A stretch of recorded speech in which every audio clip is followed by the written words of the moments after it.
pan cafodd Connor ei geni, 12 mlynedd yn ôl, roedd fy nraig yn fi yn poeni o'n ble ni mynd i anfon fe. So fi'n cofio hyn ffrind i dweud, wel, pam da'r anfon i'r ysgol Cymraeg? Wel, pam gofyn i?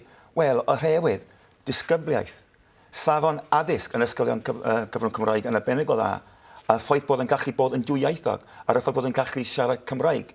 So dwi'n cofio digon teg, mae'n swnio yn dar, ynddo fe. Ac wedyn, ers i cael cyfweliad efo y prifathro yn yr adeg hynny, o'r enw Mr Jones.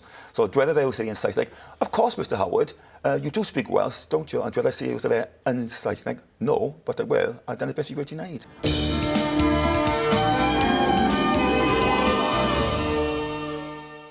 Mae'n bwysig iawn i fi i siarad Cymraeg yn y tŷ, ac os beth sydd wedi digwydd fel arfer, y rieni yn hala eich plant nhw yn ysgol gyfrwng Cymraeg, ond pan y plant yn dod adre, neb yn y tŷ yn siarad Cymraeg. A dyna pam penderfynais i dechrau siarad Cymraeg cyn Connor ac Eleanor wedi mynd i'r ysgol gyfrwng Cymraeg.